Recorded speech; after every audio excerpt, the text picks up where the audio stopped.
sit in your restaurant, what types of dishes you're going to serve, and what the recipes are going to be. That's what the Fed is going to be doing now. This is how far this goes. I mean, this is massive. And don't forget, the Fed is a private institution which has a monopoly on doing certain things. So now you've got one private institution with a monopoly not only on issuing money, but telling people what they can do with the money. It's like, oh no. Oh, man. Okay, let's go on with this brilliant detailed report from CNBC. All institutions will be subject to higher capital and liquidity ratios. All derivatives subject to regulation. All derivative dealers subject to supervision. Whoa. Let's stop at the derivatives thing. He says all institutions will be subject to higher capital liquidity ratios. That's nice. And who inspires all the nutty risk-taking in the first place? The Fed and the federal government with their insane interest rate manipulation on the Fed side and policies like the Community Reinvestment Act. And by the way, I have something to tell you about that. Remember I said they're going to be doing more of the same things? Well, guess what? I'll tell you right now. Yeah, guess what's sticking around? The Community Reinvestment Act. And of course, Fannie Mae and Freddie Mac are going to be given even more money. It's just amazing what these people are doing. Let me turn now away from this CNBC report and go over to what I think is a very insightful piece of reporting from, well, you'd have to expect it, from a pretty good free marketeer or close to it, Forbes. This is Forbes Online. And I'll give you a quick overview of some of the things that are going to be happening. This proposal would eliminate thrift charter and would create the National Bank Supervisor. So, bank regulation would be rejiggered with a new National Bank Supervisor assuming the functions of both the Office of Thrift Supervisor and the Office of the Comptroller of the Currency, both of, one of which is unconstitutional. The currency one is constitutional. Now, and that doesn't mean that I approve of either of them. The plan would eliminate the charter for thrifts that underlies the U.S. savings and loan industry. And you'll hear later on, you'll hear Barack Obama, and I'm going to go into more detail about this. I'm just giving you an overview of some of these things now. What that essentially means is you're not going to have variation anymore in savings and loans. Then it would also create financial services oversight with this Financial Services Council. That would be chaired by the Treasury Department. The council supposedly would fill regulatory gaps in the system. So they could just, create regulations as they desired. It would create the Systemic Risk Regulator. That's the Fed, as we mentioned. And, of course, the Fed is going to hand out money anytime they want to. They're going to be able to buy things up with your tax dollars. That's what the Fed is going to be doing as the Systemic Risk Regulator. We'll get into more detail on this as we go along when you hear Barack Obama's speech. It's incredible. And check this out. At the bottom, after all this stuff, what's going to be happening? There's still going to be more. There's going to be more of the Community Reinvestment Act. They're going to make sure that loans are handed out to people who are higher risk. Exactly the type of stuff they did before. It's amazing. It's incredible. But let me come through on my promise. Let's go to the actual speech of Barack Obama on these policies as he goes through them. First, we'll start with his introduction and listen to some of the phrasing that he uses to set people up so that, of course, you think it's all the free market problems and it's just a lack of regulation. It's all greed and recklessness on the part of the investment world, and government will stop this from happening.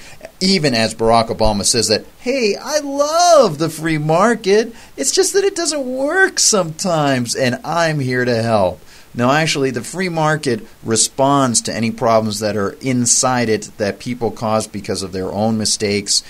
It's very localized. If there is a mistake, other people learn from your mistakes, and things change very quickly. You don't get the same sorts of dramatic problems as you do in the government system. You always get refinement of systems, you get more transparency in systems, you get more things answering to consumer demand. Wait till you hear what he has to say. In fact, let's just start it up right now. Since taking office, my administration has mounted what I think has to be acknowledged as an extraordinary response to a historic economic crisis.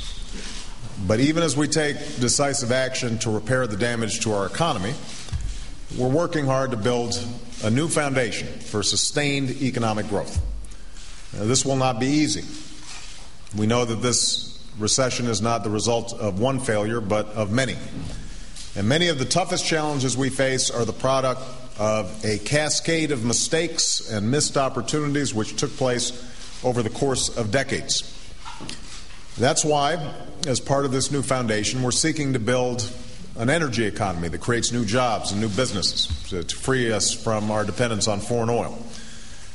We want to foster an education system that instills in each generation the capacity to turn ideas into innovations and innovations into industries and jobs. And as I discussed on Monday at the American Medical Association, we want to reform our healthcare system so that we can remain healthy and competitive. Oh, okay. So first you got to toot your own horn there, Barack, and you got to explain how you're going to be creating jobs, educating millions, and giving everybody health care. Well, let's just run those through real quick, the fact checker, and just mention a couple things. First of all, this green energy thing that was part of your whole stimulus package, as it has been noted, the stimulus package will destroy jobs. It's not going to create jobs. If there were opportunities for real productivity in the green sector there, Barack, people would be investing in it now. You see, the marketplace has a built-in incentive called profit to actually get people interested in looking for new things that they think will be successful. And again, if they make mistakes, it's usually just them and a few other people who might have been investing in them, and it's pretty localized. The government connects people against their will. They don't have a choice, and it makes everybody have to feel the failures, and it insulates people from the problems that they inspire themselves. So they think that they can take greater risks. We'll get to that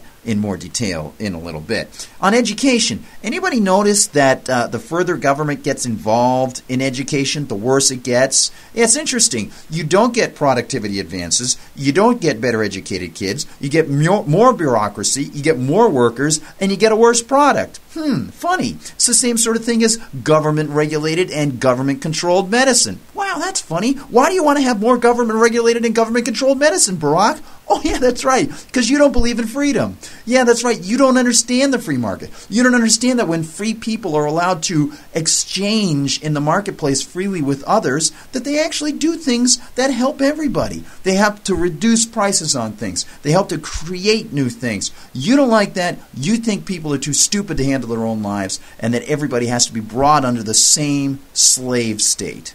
That's what you think.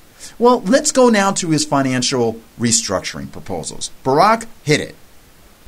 Now, this new foundation also requires strong, vibrant financial markets, operating under transparent, fairly administered rules of the road that protect America's consumers and our economy from the devastating breakdown that we've witnessed in recent years. Fairly? Who determines that? It is an indisputable fact that one of the most significant contributors to our economic downturn was an unraveling of major financial institutions and the lack of adequate regulatory structures to prevent abuse and excess. A culture of irresponsibility took root from Wall Street to Washington to Main Street. And a regulatory regime basically crafted in the wake of a 20th century economic crisis, the Great Depression, was overwhelmed by the speed, scope, and sophistication of a 21st century global economy. Now, in recent years, financial innovators seeking an edge in the marketplace produced a huge variety of new and complex financial instruments.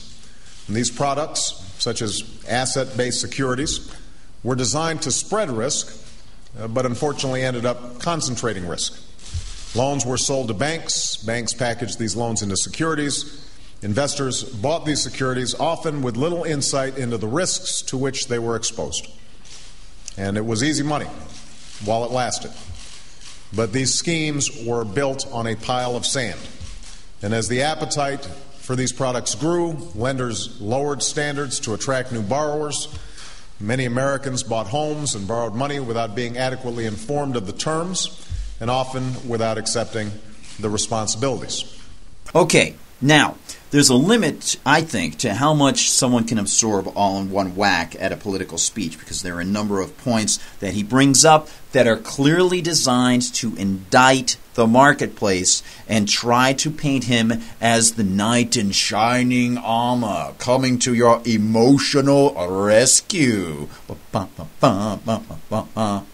Yeah, so what I want to do is stop here, and I want to go back on some of these points, some of the things that he does to try to sucker people. And I really, this is a total sucker punch. Check this out.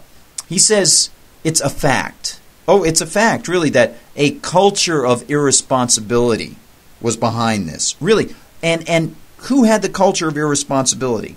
What inspires irresponsibility?